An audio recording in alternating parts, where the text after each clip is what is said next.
오늘 저희가 빌립보서 2장의 말씀을 통해서 디모데의 믿음의 본이라는 함께 제목으로 말씀을 보기로 원합니다. 디모데서 지난주에 보면서 저희가 이 2장이 특별히 핵심적인 가장 중요한 빌립보의 가장 중요한 본론과 같은 것이다. 그 중에서도 서신서 전체를 통해서 바울이 강조하는 것은 그리스도 예수의 마음을 품으라. 쉽게 말하면요, 그리스도를 닮아가라. 하나님의 온전하심을 이루라 하는 것이죠. 이것이 저희가 구원이라는 것을 생각해 봤을 때 세 가지의 구원을 저희가 지난주에 이야기했었죠. 과거형과 현재형과 미래형. 과거에 우리가 예수 그리스도를 믿음으로 말미암아 신분의 변화가 있었고요. 현재 구원을 이루어 나가는 것은 우리가 주님을 닮아가는 것. 우리가 주님을 닮아가는 것이 현재형이다. 그래서 이 구원을 이루라 하는 것은 명령형도 있고요, 진행형도 있고, 또 현재 내가 얼마나 주님을 닮아가느냐 하는 것이 우리가 그 신학적인 용어로 성화다, 또 성결이다, 성숙이다 이렇게 표현해주고 있는데, 결국 얼마나 성결해지느냐 하는 것이 구원을 이루어가는 삶이죠. 그러기에 예수 그리스도를 믿고 세례받는 게 끝이 아니라 세례받은 게 시작이죠. 예수를 믿고 세례를 받는 게 내가 이제 이 구원의 경주를 달려가겠습니다 하는 출발점입니다. 우리가 마라톤 경주를 이야기하는 것처럼 마라톤 완주를 해야 월계관을 쓰든 메달을 달든 뭘 할 거 아닙니까? 그래서 끝까지 주님을 만날 때까지, 하나님 나라에 들어갈 때까지 저희가 이 성결의 과정이 결국 우리가 매일매일 신앙생활하는 그런 여정이라는 것을 보게 됩니다. 그리고 미래적인 표현은 이제 이 땅의 모든 것을 마치고 새하늘과 새 땅, 하나님의 나라에 우리가 지리적으로 천국에 들어가는 삶을 이야기하죠. 그러기에 성결은요, 바로 하나님 자녀들의 특징이고 능력이라는 것이에요. 왜냐하면 우리가 얼마나 예수 그리스도의 마음을 품느냐에 따라 그럴 때 비로소 능력이 나타나는 것입니다. 그냥 소리만 외친다는 것이 아니라 그것이 우리가 갖고 있는 성도의 참된 능력입니다. 최종 목적이 결국은 그리스도의 날에 우리가 주님 앞에 서는 날, 주님께서 우리의 심판자가 되어주셨을 때 그때 자랑할 것, 우리 가운데 정말 하나님 앞에서 상급이 있느냐 없느냐. 왜냐하면 우리가 마라톤을 운동 경기에도 마찬가지잖아요. 상이 있는데 최종 목적지에 그게 있으니까 더 열심히 뛸 거 아니겠습니까? 우리가 신앙생활, 이 구원을 이루어가는 주님을 닮아가는 것, 물론 주님을 사랑하기 때문에 닮아가는데 그냥 그게 끝이 아니라 우리에게 영광의 기업이 있고 영광의 상급이 있기 때문에요, 더 열심히 뛰어야 되죠. 왜냐하면 저만 뛰는 것이 아니라 함께 뛰고 함께 상을 나눌 때 그때 우리가 하나님 앞에서 자랑할 것이 있다는 것이죠. 같이 신앙생활을 했는데요, 한 분 한 분이 하나님 앞에서 정말 성결의 열매를, 거룩한 열매를, 예수님을 많이 사랑하고 닮아가면 그 상을 어떻게 한다고요? 같이 나누기 때문에 그렇습니다. 말씀을 전하는 저에게도 정말 그 예수님을 닮아가는 제자가 생겨날 때 그때 수고한 것, 저희가 봉사하고 수고하고 땀 흘린 것에 대한 열매를 맺는 것이지, 내가 많이 수고했는데 결국 열매가 없으면요, 헛된 것이라는 것이죠. 우리의 신앙생활이 성김이 헛된 것이 되기 때문에 바울은 자신의 삶을 관제와 같이 너희들이 더 성숙하고 잘하고 그리스도 안에 온전한 성숙한 구원을 이루는 그런 믿음의 성도들이 되기를 내가 다 쏟아붓고 그렇게 한다는 것이에요. 그랬을 때 바울에게도 하나님 앞에 그 자랑할 영광의 상급이 있기 때문이죠. 자, 그러면요, 오늘은 구체적으로요, 지금까지 이 주제를 이야기했는데요, 그리스도의 마음, 주제가 그리스도의 마음을 품어라 하는 것이에요. 바울이 빌립보서를 통해서 주고 싶은 메시지, 그리스도의 마음을 품어라. 모든 일에 봉사를 하든 말씀 사역을 하든 성도를 섬기고 기도하고 위로하고 모든 것 속에 그리스도의 마음이 없으면 그냥 쉽게 말해서 울리는 꽹과리 같다 하는 거죠. 결국 자기의 유익을 구하는 거지 다른 사람의 유익을 하나님의 나라를 구하지 않는다는 것입니다. 그래서 빌립보서 2장 5절이 주제인데요. 우리 한번 이 주제 다시 한번 읽을까요? 2장 5절입니다. 시작. 너희 안에 이 마음을 품으라. 곧 그리스도 예수의 마음.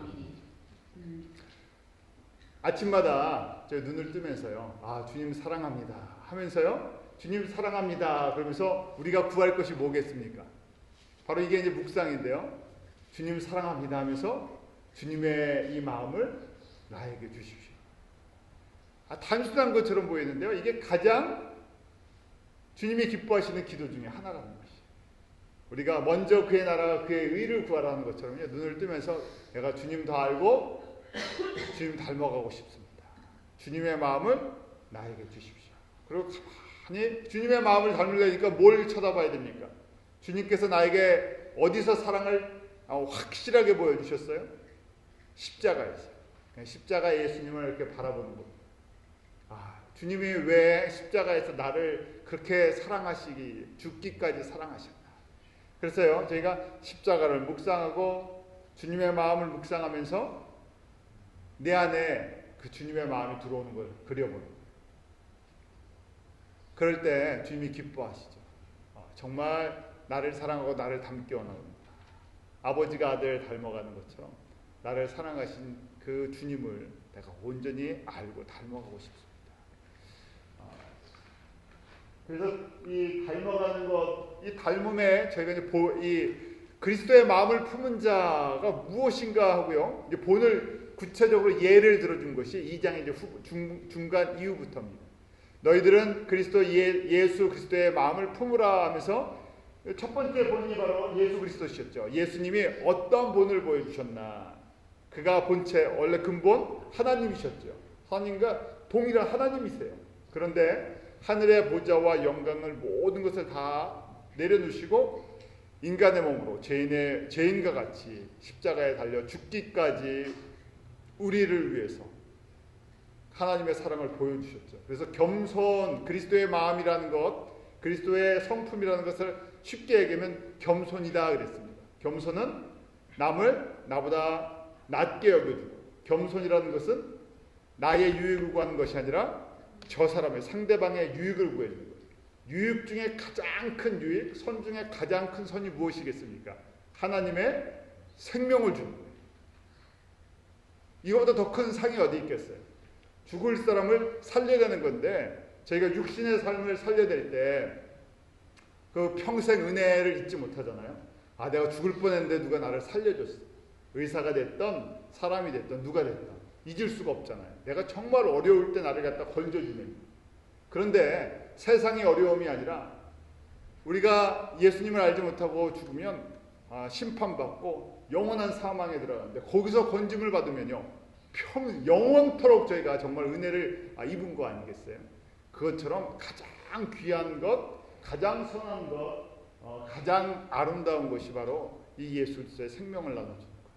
그래서 예수님께서 우리에게 그 하나님의 생명을 주시기에 죽기까지 자기를 버리시면서요 우리에게 그 생명을 나눠주셨죠. 그래서 예수님의 본이 나왔고요. 그 다음에 바울도 예수님을 따라가기 때문에 너희들은 나를 닮으라 그렇게 이야기하잖아요. 바울이 완벽하기 때문이 아니라 자신이 추구하는 삶의 목적이 분명하기 때문에 그래요. 우리 가운데도 이런 믿음의 그런 고백이 좀 있으면 얼마나 멋있겠습니까? 우리가 완전하기 때문에 나를 닮으라는 것이 아니라 내가 걸어가는 삶의 방향이나 목적이 분명하기 때문에 나는 부족하지만 나에게 생명을 주시고 나에게 소망을 주신 예수 그리스도를 나는 끊임없이 바라보며 따라갑니다. 자, 그리고 오늘은 저희가 그 바울의 제자였으며 바울의 영적인 아들인 디모데의 예를 보려고 합니다. 2장에서 이런 순서로 바울이 우리에게 권면해 주고 있습니다. 예수님을 한번 봐라. 예수 그리스도의 마음을 품으라 그러는데 예수님의 마음이 무엇인지 너희가 한번 보아라. 그리고 예수님의 예를 얘기해 주고요. 그 다음 바울의 삶을 보여주고요. 그 다음에 디모데의 삶을 보여주고요. 또 에바브로 디도를 보게 해주는 것입니다. 오늘은 디모데를 조금 살피려고 해요. 디모데가 과연 왜 그 바울의 영적인 아들이 되었고 또 동역자며 또 예수 그리스도의 마음을 품은 자라고 그 바울이 그렇게 추천을 해주고 있고요. 권면을 하고 있는지. 디모데의 배경은요, 우리 사도행전에서 첫 번째 이제 잘 발견할 수 있습니다. 사도행전 16장 1절과 2절에 그 바울이 2차 선교 여행할 때 그 디모데를 불러서 선교 여행에 함께 참여시키는 모습이 나옵니다. 우리 한번 같이 1절, 2절 같이 읽습니다. 시작. 바울이 더베와 루스드라에서 이르매 거기 디모데라는 제자가 있으니 그 모치는 믿는 유대인이요 부치는 헬라인이다. 디모데는 루스드라 이고니온에 있는 형제들에게 칭찬받는 자입니다. 처음에는요, 디모데 보면요, 이 거짓 없는 믿음의 유산의 배경을 갖고 있어요. 이게 뭐 거짓 없는 믿음의 유산이다 그랬는데 디모데 성품과 신앙의 성품을 이야기하는 것입니다. 태어날 때부터 좋은 성품을 갖고 태어난 사람도 있고, 성품이 좋고 나쁜 것 좀 표현은 그렇지만요, 좀 뭐가 많이 났냐, 좀 둥글둥글하냐, 뭐 이런 거겠지만 더 중요한 것은 예수님을 닮은 성품을 좀 갖고 있냐는 것이. 그런데 그것이 하나님이 주시는 선물인데 이 디모데에게는요, 할머니 때부터요 믿음의 아름다운 성품이 유산같이 내려갔어요. 그래서요 디모데후서 1장 5절에 보면 이 디모데 집안의 믿음의 배경을 이야기해 줍니다. 1장 5절에 보면 이는 내 속에 거짓이 없는 믿음을 생각함이라. 이 믿음은 먼저 내 외조모 로이사 어머니 윤디게 속에 있더니 내 속에도 있는 줄 확신하노라. 누가 거짓 없는 믿음, 거짓 없는 믿음을 쉽게 얘기하면요, 신실하다 하는 거예요. faithful하다, 영어 표현으로 faithful하다는 거죠. 충성스럽다 하는 거예요. 한번 내가 주님을 섬기기로 작정을 했으면요, 끝까지 섬기는 겁니다. 내가 교회를 섬기기로 했으면요, 끝까지 섬기는 것입니다. 내가 성도를 사랑하기로 했으면요, 끝까지 그냥 사랑해주고, 참아주고, 인내해주고, 긍휼을 베풀고. 그런데 디모데가 이런 성품을 갖고 있었는데요, 믿음의 성품을 누가 그랬었나 했더니요, 누가요? 외할머니도 이런 모습이 있었고, 어머니도 이런 모습이 있고요. 믿음의 3대의 모습이 있죠. 물론 디모데는 바울이 1차 선교 여행을 할 때, 그때 지금 이제 루스드라 더베에 도착했을 때 아마 그때 복음을 처음 들은 것 같고요. 2차 여행을 할 때 벌써 제자다 하는 이야기를 했죠. 젊은 사람이었는데요, 신실함이 그에게 거짓 없는 믿음, 겉과 속이 다르지 않았다는. 저 사람은 정말 사람이 좀 신실하구나, 성품이 신실하구나 하는 그것을 갖고 있었는데, 가만히 보니까 집안이 그렇다는 거예요. 우리가 그렇게 보잖아요. 어떤 집안 보니까 믿음의 집안인데 할머니도 할아버지도 또 아버지도 그다음 어머니도 다 신실한 집안이다. 그런데 하나님께서 쭉 내려오다가 지금 디모데를 쓰시겠다고 그때 거기서 디모데를 탁 골라내십니다. 뭐 저희가 그 할머니나 어머니 집안의 배경을 알 수가 없어요. 그냥 성경에 나오는 것은 이 사도행전 16절에 보면 아버지는 헬라 사람이었다. 어머니는 유대인인데 크리스찬이었고. 그럼 저희가 이렇게 이제 그냥 보이는 배경은 국제 결혼을 했구나 하는 거예요. 국제 결혼을 했죠. 그 다음에 디모데는 이름이 이 헬라식 이름이에요. 헬라식으로 자란 그것이 있고요. 어머니의 영향을 받았어도 신앙의 성품이 있고, 이게 국제화되어 있다는 것입니다. 꼭 저희가 이제 미국에 사니까 더 한국에도 다문화 가정이다 이렇게 이야기했는데요. 저희는 쉽게 이해가 되잖아요. 국제 결혼해서 양쪽의 문화를 이해하면서 잘하는 거예요. 그만큼 저희가 미국에서 국제 결혼해서 태어나면요, 빨리 미국 사람이 되죠. 그런 모습을 이 디모데가 갖고 있었는데, 가장 중요했던 것, 이 디모데의 배경 속에서 설명을 해주시는데, 신실한 성품을 소유하고 있다. 저희가 그래서 우리 자녀들을 키울 때 지금 이 디모데의 예를 보면서요, 우리가 제일 남겨줘야 할 유산이 뭐겠습니까? 믿음의 유산, 또 아름다운 성품의 유산, 거짓이 없는 믿음을 유산으로 남겨줬는데요. 어머니를 보니까 어머님이 신실하게 하나님 나라를 섬겨요. 그걸 자녀들이 보면서요, 나도 할머니처럼, 나도 어머니처럼 저렇게 교회를 섬기는구나. 반대로요, 이 참 좋은 것도 전달이 되지만요, 뭐가요? 나쁜 것도 전달이 돼요. 그래서 저희가 어떤 것을 다음 시대에 다른 사람들에게 남겨줄 것인가. 왜냐하면 그렇게 하나님께서 그런 과정들을, 그런 성품들을 만들어 나가시기 때문에 그렇죠. 또 우리가 보면요, 디모데는 그 이방 선교를 위해서 하나님께서 디모데라는 사람을 바울을 만나게 하셨어요. 바울은 히브리인이었죠. 시민권을, 로마 시민권을 갖고 있었지만 그 사람은 100% 그 유대인이었어요. 그런데 디모데는요, 반반 섞인 사람이죠. 그래서요, 이방인에게 복음이 전달될 때 바울도 브릿지 역할을 이제 유대인에게서 이방인에게로, 그런데 이방인 사역을 할 때는 누가 더 효과적으로 사역을 할 수 있냐면 바로 이방인같이 태어났던 이 디모데죠. 신분뿐만이 아니라 혈통적으로, 배경적으로 이 바울과 또 다른 한 단계 더 그 이방 문화 속에, 다른 문화 속에, 그 다른 지역에 들어가기 훨씬 좋은 사람이었어요. 그래서 하나님께서 유대인에게서 복음이 이방인들에게 전달돼, 다른 민족에게 전달될 때 이렇게 준비된 디모데라는 사람을 쓰기로 원하셨고요. 그래서 독특한 환경인데요, 이런 환경 속에서 자라게 하시고 그 다음에 그렇게 믿음의 유산을 받게 하시고 또 바울을 만나게 해주십니다. 이런 걸 볼 때요, 저희가 하나님의 나라를 볼 때 참 이 하나님의 복은 만남을 통해서 또 이루어지는 것을 알게 돼요. 바울이 이 바나바를 만났었고요, 또 바울이 디모데를 만났어요. 하나님께서 예비한 만남이었지만요, 이 만남이 복된 만남이죠. 내가 누구를 만나느냐에 따라 인격의 변화가 있고요, 하나님의 그 그리스도의 마음을 품을 수 있는 그런 복을 받을 수 있어요.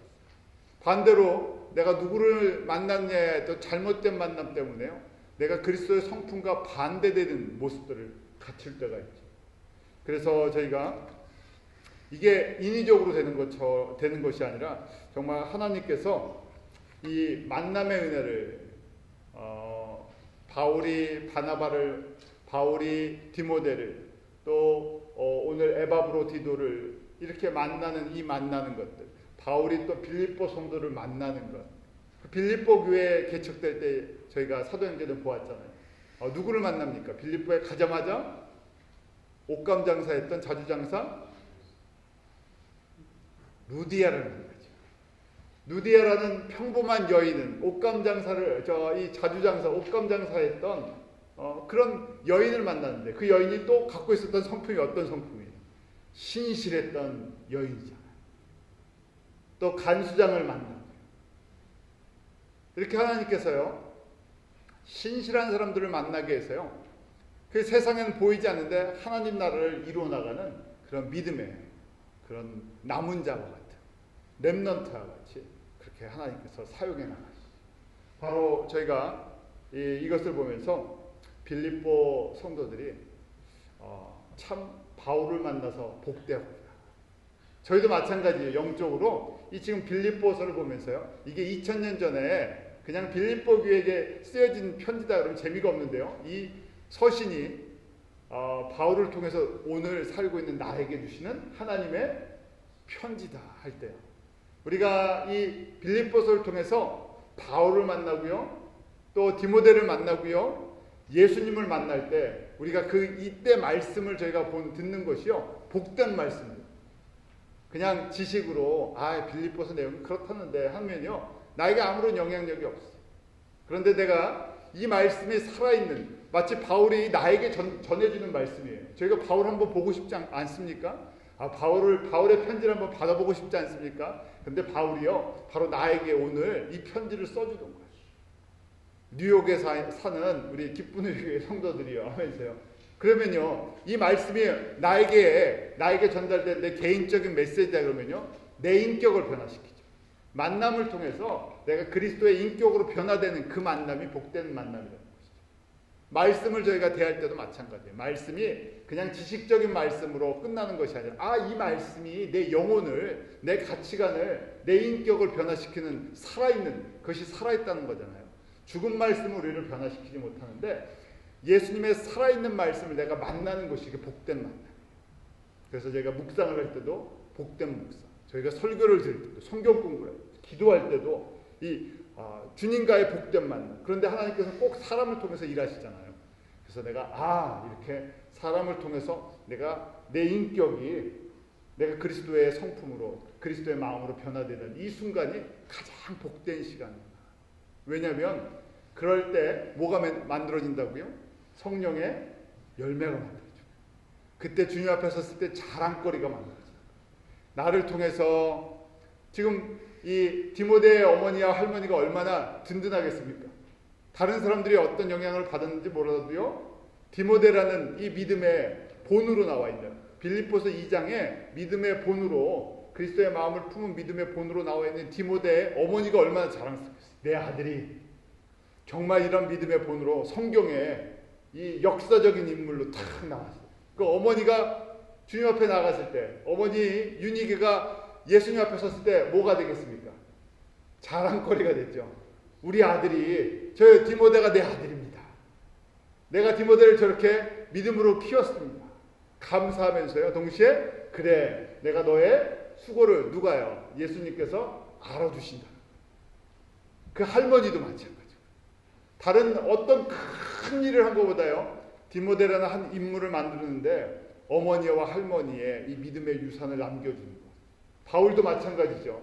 내게 저런 제자 한 명이 있었습니다. 나의 동역자인데, 내 영적인 아들인데요 하면 그게 바로 그리스도의 날에 자랑할 자랑거리입니다. 그래서 저희가 기도할 때, 중보 기도할 때도 이런 비전을 갖고 기도를 하실 때요, 한 명을 기도를 해요.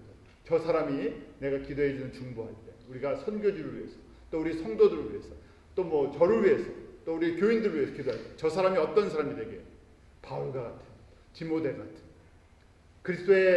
예수 그리스도의 마음을 품는 자가 되게 해주세요. 나도 그런 사람이 되게 해주시고, 나를 통해서 그런 예수님을 만나서 완전히 인격이 변화되는 그런 모습이, 우리 자녀를 기도할 때도 마찬가지예요. 우리 자녀가 다른 사람들을, 우리 자녀를 위해서 얼마나 기도합니까? 내 자녀가 그런 자가 되게 해주세요.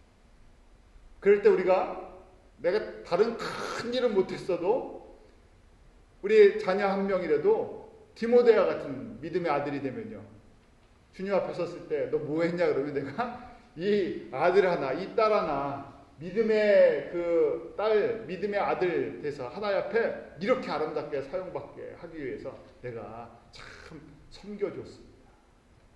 내가 믿음의 본을, 믿음의 성품을 나눠주기 위해서 내 삶을 드렸습니다. 그럴 때 하나님께서 칭찬해 주신다는 거예요.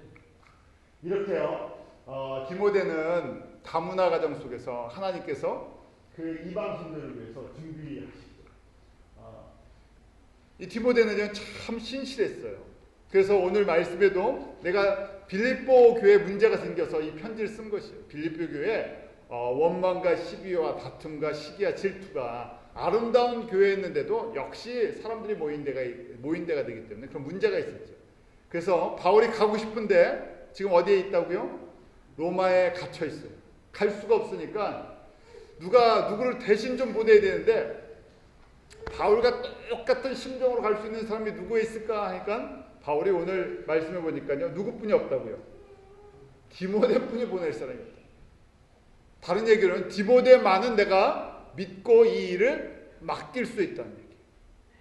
그런데 디모데는요, 끝까지 바울에게, 우리가 그랬어요, 충성스럽다는 것은, 하나님께 충성스럽다는 것은 동시에 사람과의 관계 속에서도요, 신실한 거예요. 하나님께는 충성스러운데 사람과의 관계 속에서 충성스럽지 않다, 신실하지 않다, 문제가 있죠. 하나님 앞에 신실하면요, 또 사람과의 관계 속에서 신실한 사람이에요. 그래서 바울과 끝까지 함께 걸어갔던 믿음의 제자요, 아들이요, 또 동역자죠. 그래서 바울이 맨 마지막 그 유언과 같이 디모데 후서를 남길 때, 자기가 죽기 얼마 앞두고요, 이렇게 고백하잖아요. 디모데후서 4장 9절에서 10절인데 우리 같이 보겠습니다. 시작. 너는 어서 속히 내게로 오라. 대만은 이 세상을 사랑하여 나를 버리고 데살로니가로 갔고 그레스게는 갈라디아로 디도는 달마니아로 갔고. 마지막 이제 늙은 이 바울이 이 세상의 사역을 정리해야 되지 로마 감옥에 두 번째 갇혀 있을 때 죽기 얼마 직전인데 다 떠났어요. 뭐 가진 게 있어야죠. 바울을 옆에서 같이 있어봐야 바울의 죽음에 동참할 뿐이지 별다른 것이 없잖아요. 자기의 유익을 위해서 자기의 이익을 위해서 다 떠났는데 지금 누가 보고 싶다는 얘기예요. 디모데가 보고 싶다. 너는 변하지 않고 끝까지 나와 함께 참 달려가줬구나. 고맙다는 얘기. 그래서 자기의 사역을 정리를 이제 하는데 마지막으로 너 얼굴 한번 보고 싶구나. 그래서 다시 바울이 뭐 그렇다고 인간적인 하소연을 하겠어요? 아니죠. 내가 이 달려갈 길을 다 달려갔으니까 너도 나를 따라서 이 믿음의 경주를 완성해라 하면서요. 믿음의 아들에게 믿음의 유산을 남겨주고 싶은 것이고 또 디모데를 보므로 뭐가 있습니까? 위로를 받죠. 아, 내가 지금까지 사역한 것이 헛되지 않았구나. 떠난 사람들을 보면 내가 여태까지 뭐 한 건가 그런 생각 들지 않겠어요? 그런데 신실한 변함이 없이 주님을 사랑하고 바울과 함께 동역한 이 디모데를 보면요. 내가 헛수고한 게 아니구나. 내 수고가 헛된 것이 아니구나. 디모데와 같은 믿음의 유산을 남겨두고 내가 가는구나 하는 그걸 보지 않겠어요. 그러니까 위로를 받는 것이죠. 그래서 저희가 섬길 때 나도 이런 사람이 되어야 되겠다. 주님 앞에서. 또 우리가 서로를 기도해 줄 때요. 아, 나도 정말 이런 바울과 디모데처럼 또 디모데와 같은 이런 신실한 사람들. 그런데 그렇게 되려면요. 뭘 품어야 된다고요? 그리스도의 마음을, 예수 그리스도의 마음을 품지 않으면요. 이게 사람이 어떻게 신실하지 않잖아요. 사람은 신실하지 않고 주님만 신실하시잖아요. 그런데 그 신실하신 주님을 자꾸만 바라보면 닮아간다는 얘기죠. 우리가 부부가 서로 오래 살고 보면 닮아가는 것처럼 내가 사랑하는 사람을 자꾸만 보면 그 사람 닮아가고 싶은 것처럼 저희가 예수님 사랑하기 때문에 그 예수님을 자꾸만 바라보면요. 우리가 신실하지 않은데 그 신실하신 주님을 닮아가요. 바울과 디모데는요. 사실은 어떻게 보면 성품적으로는 닮은 게 아니라 차이점이 더 많아요. 신실한 건 닮았습니다. 주님을 향해서요. 신실한 건 닮을 때 그 안에 차이는 있어요. 다른 점이 있죠. 우리 바울은요. 굉장히 적극적인 사람이에요. 주관적이에요. 그래서 제가 리더다 그랬죠. 지도자, 사도입니다. 비전 메이커.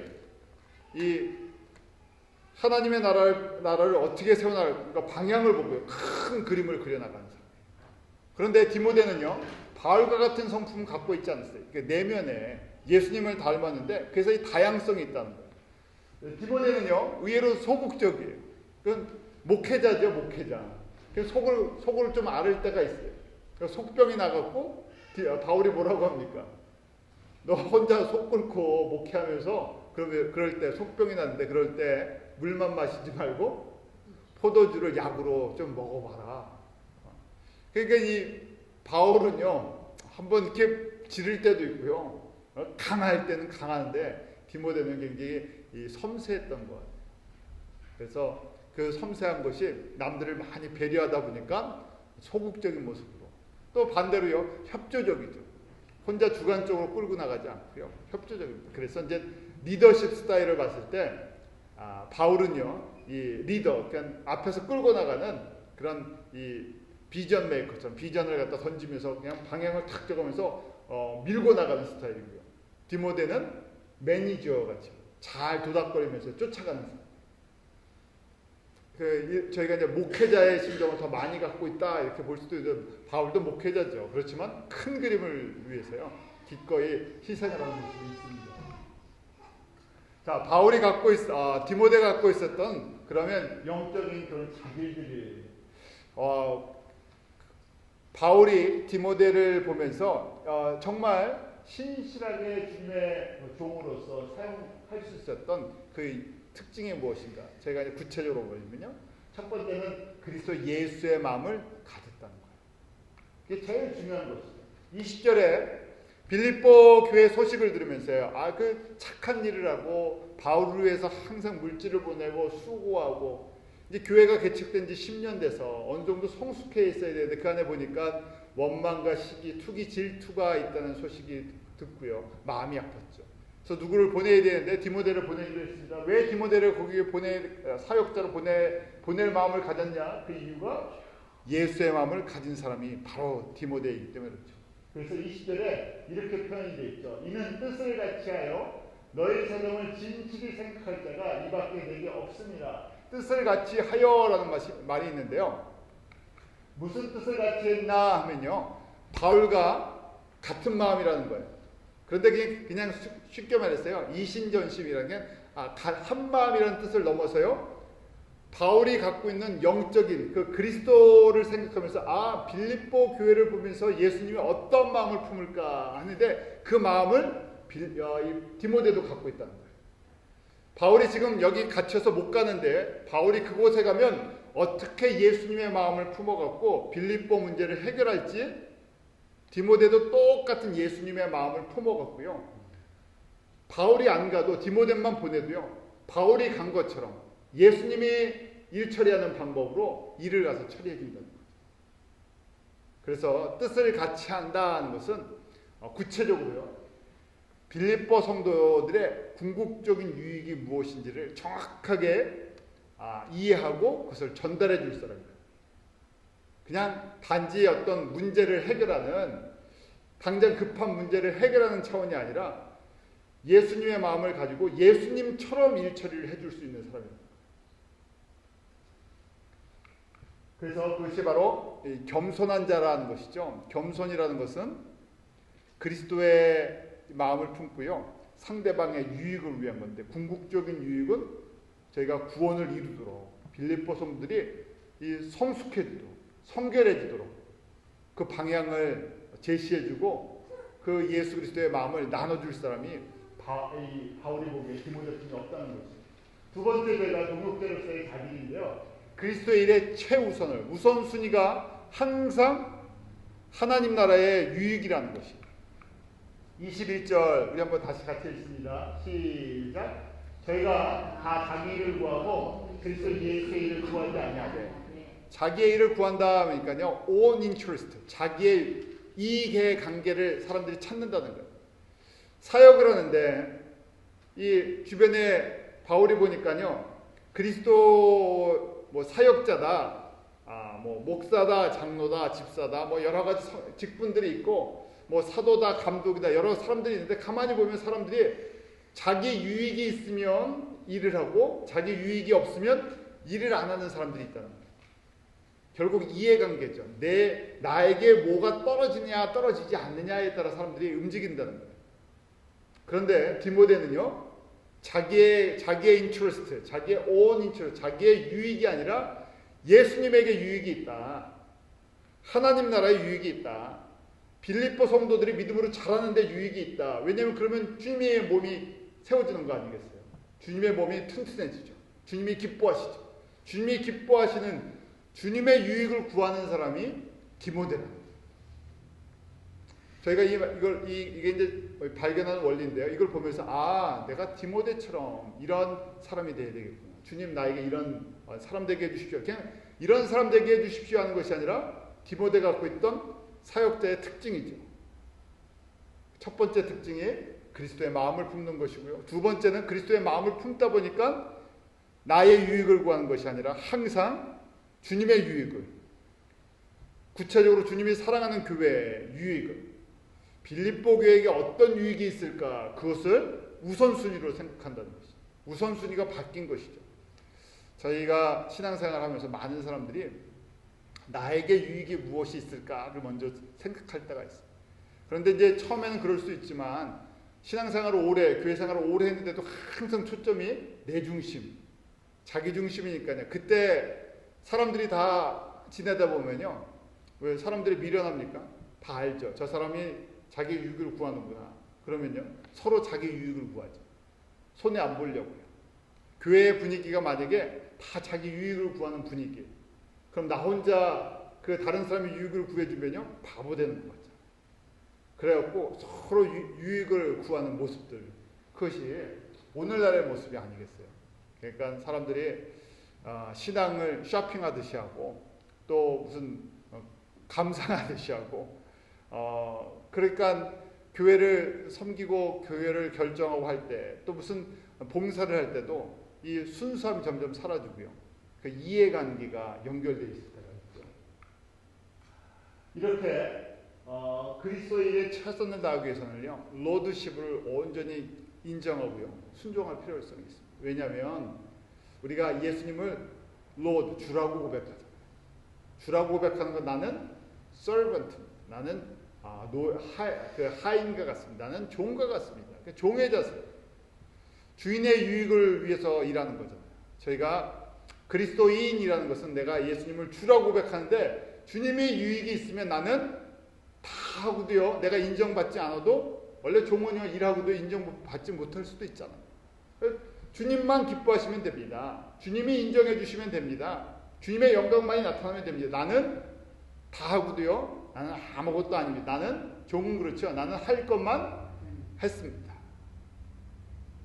그냥 마땅히 할 거예요. 그러니까 누가 알아주든 내 이름이 나든 안 나든. 그런데 요새는 안 그렇잖아요. 뭐 하면 내 이름이 실렸냐 안 실렸냐, 내 얼굴이 나오느냐 안 나오느냐, 나에게 직접적인 어떤 이익이 있냐 없냐 이런 걸 따지니까요, 주객이 전도됐죠.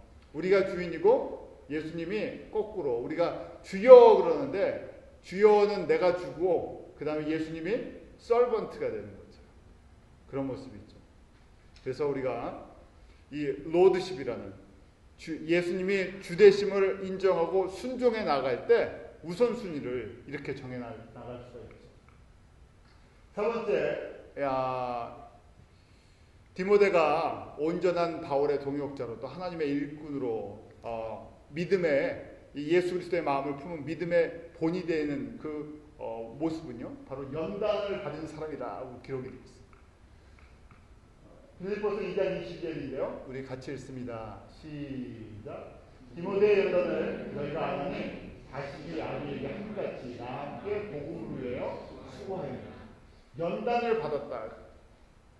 연단, 시련도 있고요, 훈련도 있고요, 여러 가지 생각하죠. 근데 연단이라는 뜻을 그 원어로 보면 독기매라는 건데요. prove yourself, prove oneself. 내가 자신이 증명이 됐다는 거예요. 뭐냐면 어떤 테스트가 있는데 이 사람이 정말 신실한 사람인가 아닌가, 자기의 유익을 구하는 사람인가, 하나님의 유익을 구하는 사람인가. 그런데 어떤 과정들이 있었어요. 과정들이 쭉 있었는데 과정에 다 패스하니까 드러났어요. 증명이 됐다는 거예요. 증거를 받았다는 거예요. 디모데가 복음을 위해서 교회를 섬기고 성도를 섬기고 이방인을 섬겼는데 자기의 유익을 구하지 않은 것이 확실하게 열매로 드러났다는 거예요. 디모데가 섬기는 모든 과정 속에서 핍박과 고난과 어려움이 있었는데 그때 그리스도의 마음을 품고 해서 패스했다는 거예요.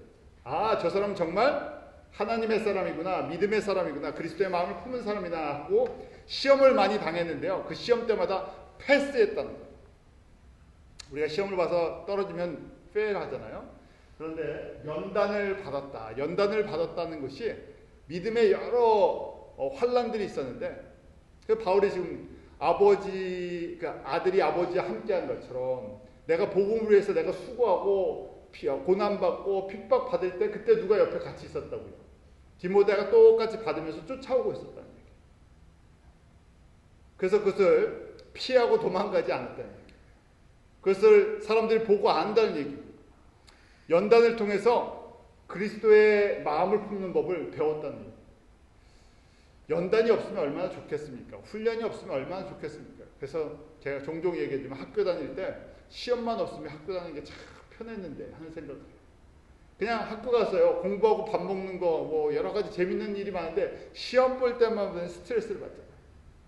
근데 저희가 시험이 없으면 어떻게 학교를 졸업을 하겠습니까? 공부를 제대로 했는지 알 수가 없어요. 마찬가지로 우리가 믿음의 과정 속에서 하나님께서 사랑하는 사람들에게 꼭 믿음의 테스트를 허락하세요. 이 과정을 잘 마치고 있나? 그러기 야고보서에서도요, 시련에 대한 이 트라이얼에 대해서 말씀해 줬잖아요. 야고보서 1장 2절 4절 우리 그 말씀을 보면 여러 가지 시험을 만나거든 어떻게 하라고요? 온전히 기쁘게 여기라. 시련을 만나는데요. 누가 기뻐할 사람이 있겠습니까? 시험을 보는데요. 누가 기뻐하겠어요? 그런데 기뻐하라는 얘기예요. 믿음의 눈을 뜨고 기뻐하라. 왜냐하면 이런 시련이, 믿음의 시련이 어떻게 해요? 인내를 만들어내고, 인내를 통해서 궁극적으로 뭘 한다고요? 온전하고 구비하여 조금도 부족함이 없는, 지금 빌립보서를 보니까 어떤 사람이에요? 그리스도의 마음을 품는 사람을 만들어주는 과정이니까 그 순간은 힘들고 어려워도 온전히 기쁘게 연결하. 그러니까 하나님이 사랑하는 사람들에게는 시련을 주실 수밖에 없다는 거예요. 그래서 시련이 나에게, 믿음의 시련이 오면 그걸 기쁘게 생각하고요. 그 다음에 한 단계 더 나아가서요. 기쁜 것이 아니라 뭐라고요? 아, 이 믿음의 시련이 인내는 연단은 우리에게 소망을 이뤄나가는 걸 아니까요. 그럼 어떻게 할 수 있어요? 그 다음에 시련이 오면 기쁨 플러스 감사할 수 있어요. 원망을 하는 게 아니라 시련이 나에게 예수 그리스도의 성품을, 나를 겸손하게 만들어 주시는군요. 내가 낮아지게 만들어 주시는군요. 근데 교만은 누구나 다 교만의 가능성이 있잖아요. 교만하려고 보면 교만한 것이 아니라 나도 모르게 우리에게 교만성이라는 것이 다 있습니다. 내가 좀 잘난 것처럼, 일이 잘 풀리면 내가 잘한 것처럼 생각될 때가 있죠. 하나님께서 이런 시련을 통해서, 믿음의 시련을 통해서 나를 낮추시고 인내하게 하시고, 이러면서 온전하고 구비하고 주님 앞에서 정말 아름다운 이 성결의 열매를 만들어 간다는 거예요. 그러니까 기뻐하고 더 적극적으로 감사할 수 있죠. 주님께서 그러면 내가 너에게 시험을 주는 목적을 네가 잘 아는구나. 그래서요 패스하고 이제 인정을 해주시는 거예요. 목적은요, 시련을 주시는 궁극적인 목적은 지금 이 말씀처럼 그리스도의 성품을, 예수님의 그리스도의 마음을 품는 게 목적인데, 그거 갖고 예수님의 마음이 안 풀어지면 예수님이 얼마나 답답하시겠어요. 그래서요, 그 다음에 야고보서 1장 5절에요. 요 4절까지를 이해하면 5절 말씀이 연결이 되죠. 5절은 우리 같이 읽죠. 시작. 너희 중에 누구든지 지혜가 부족하거든 모든 사람에게 후히 주시고 꾸짖지 아니하시는 하나님께 구하라. 그래도 주시리라. 그냥 넓은 의미의 지혜를 구할 수도 있지만요, 또 하나님의 지혜를 구할 수 있지만요, 여기 지금 2절과 4절을 보면서 5절의 그 지혜를, 작은 의미의, 좁은 의미의 지혜는 어떤 지혜겠어요? 믿음의 시련을 믿음으로 바라볼 수 있는 지혜. 시련이 올 때 이 시련이 나에게 인내를 이루게 하고 나에게 연단을, 소망을 이루게 해서 예수님의 마음을 품고 예수님의 나라를 바라보게 하는, 나로 그 하나님의 온전하신, 정말 바울과 같은, 디모데와 같은 사람이 되게 하는 과정이시군요. 이것을 깨닫는 지혜를 구하라. 문제 너머에 있는 하나님의 그 선하신 의도를 깨달을 수 있는 지혜를, 그냥 이 문제 해결해 주세요 하고 이 문제 끝나면 또 다른 문제가 오면 또 이 문제 해결해 주세요, 그냥 문제 풀이가 목적이 아니라 왜 하나님께서 나에게 이런 시련을 통해서 무엇을 궁극적으로 나에게 원하시는 건가.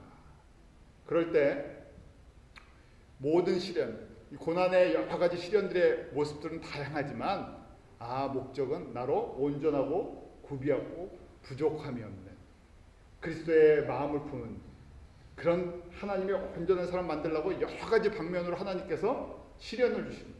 국어 시험도 보고 수학 시험도 보고 영어 시험도 보고 저희가 사회 시험도 보고 여러 가지 보는 것처럼 나에게 사람과의 시련도 주시고 물질에 대한 시련도 주시고 관계성에 대한 거, 가정에 대한 거, 자녀에 대한 거, 모든 걸 통해서 나로 온전하고 구비하고 하나님 보시기에 정말 순결한 하나님의 사람 만들어주시려고 이렇게 허락하시는군요. 이런 믿음의 안목을 볼 수 있는 지혜를 구하라는 것이죠. 그게 주님께서 시련을 주시는 목적인데 그걸 깨닫고 그런 지혜 주십시오. 그러니까 뭐라고요? 주님께서 어떻게 하신다고요?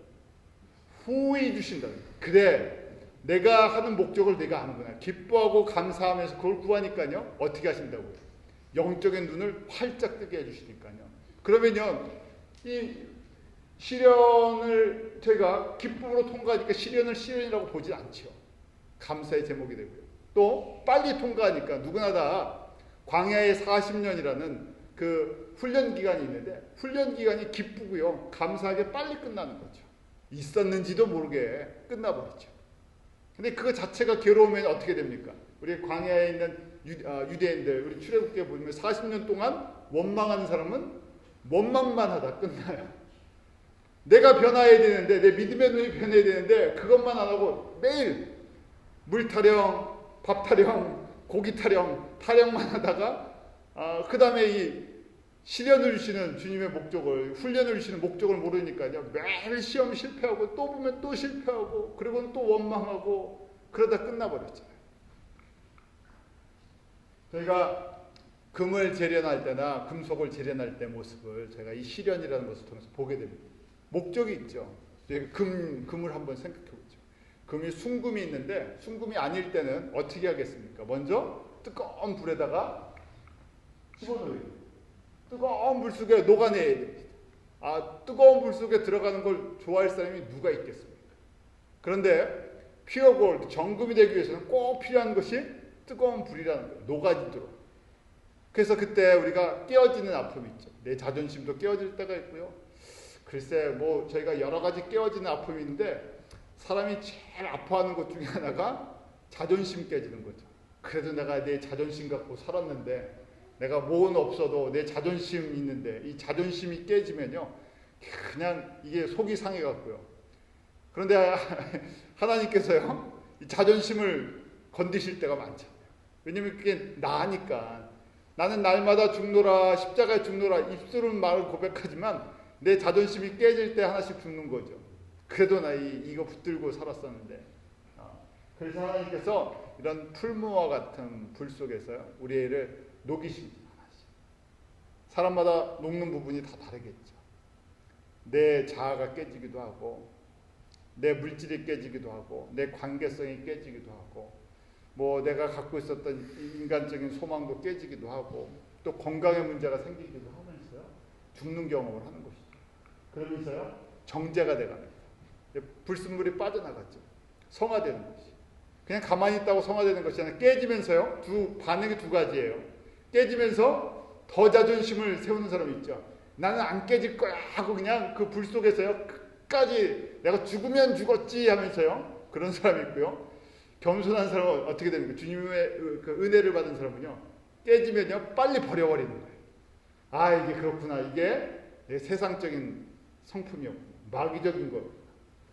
그러니까 내가 빨리 버려버리고 주님의 것으로 채워주십시오. 성령께서 이렇게 역사하시잖아요. 불같이 역사하시고 또 물처럼 기름 부으시고 만져 나가시는데 이 과정을 하나님 주신 지혜로 깨닫고요. 이 과정 속에서 정말 세상적인 걸 빨리 버리는 거예요. 어차피 녹아지는 시간인데 안 버릴 수가 없으니까요. 빨리 나의 그 세상적인 성품들 다 버려버리고요. 그리스도의 마음을 품으려고 하는 이 과정.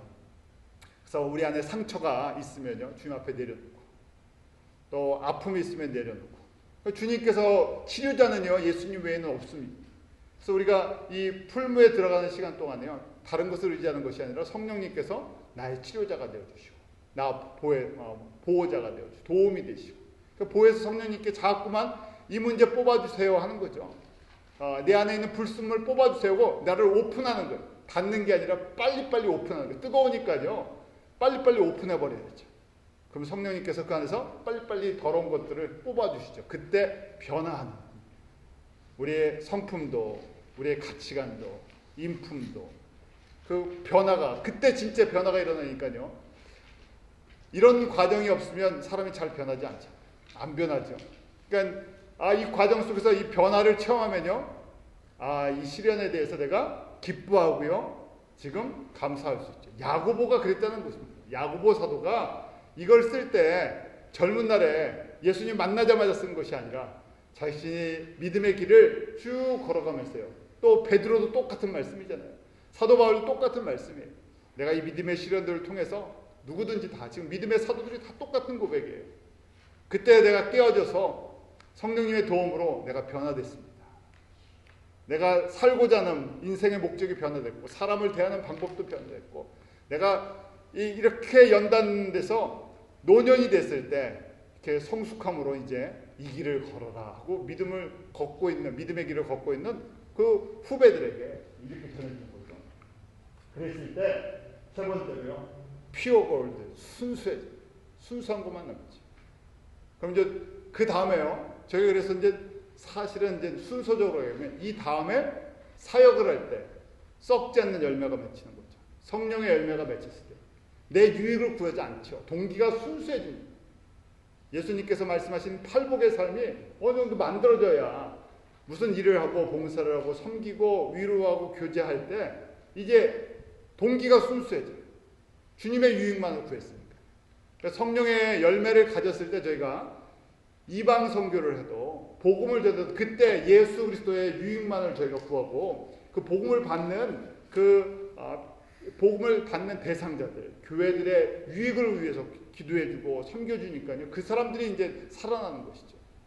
주님께서는요, 이 원리를 바울에게 또 빌립보 성도들, 디모데에게 보여주셨고 그렇게 믿음의 본으로 바울이 걸어갔었던 것이고 디모데가 걸어갔었던 것이고 그렇게 빌립보 성도들에게 지금 이 편지를 주면서 너희도 이 길을 걸어가라. 그럴 때 내가 바울이 주님 앞에 섰을 때 자랑할 것이 피어한 열매들이 맺혀 있는 그런 하나님 앞에서 드릴 예배가 되고 제물이 되는데 이거 없으면 다 나중에 냄새 나고 썩고 없어지는 것인데 그래서 주님께서 우리들에게도 똑같은 말씀을 주시는 것이죠. 결론적으로요, 저희가 그래서 시험을 찾는다는 복이 있구나. 이것이 옳다 인정하심을 받으에 주께서 자기를 사랑하는 이들에게 약속하신 생명의 멸류관을 얻을 것이라. 생명의 멸류관이 제 가운데 있기 때문이죠. 이것이 주님께서 그냥 멸류관 자체가 아니라 가장 존귀히 여기시는 사람들이죠. 가장 귀하게 여기시는 사람들이죠. 그래서 저희가 그렇게 생각하시면 돼요. 그냥 돌멩이 하나에 금이 좀 붙어있는 거 하나 가질래? 아니면 순금덩어리 하나 가질래? 순금덩어리가 주먹만하고요. 우리가 뭐 바위에 좀 금이 붙었다고 해도 큰 바위 덩어리 하나랑 순금 덩어리 하나랑 어떤 게 가치가 있겠습니까? 순금 덩어리 하나죠. 저희가 그런 순금과 정금과 같은 사람이 되기를 원합니다. 저도 그렇고 우리 성도들도 그렇게 서로 격려해주면서 우리가 정금과 같은 믿음의 소유자가 되기를 원합니다. 기도하겠습니다. 하나님 아버지, 예수 그리스도의 마음을 품는 자 되게 해주시옵소서. 우리가 무엇을 하든지 먼저 하나님의 나라, 하나님의 그 뜻을, 의를 구합니다. 그러기 위해서 저희가 주님께서 여러 가지 시련을 허락하실 때 기뻐하게 하시고 감사하게 하시고 날마다 주님을 닮아가는 성결의 은혜가 있게 하셔서 저희를 통해서 정말 순전한, 순수한 믿음의 열매들이 맺히게 하시고 또 그러한 저희들의 섬김을 통해서 순수한 예수 그리스도의 복음만이 증거되며 하나님의 영광이 나타나기를 원합니다. 이것이 우리의 소망이 되게 하시고 우리의 기도가 되게 하시고 우리의 찬송이 되게 하시고 저희 가운데 은혜로 역사하여 주시옵소서. 예수님의 이름으로 기도하옵나이다.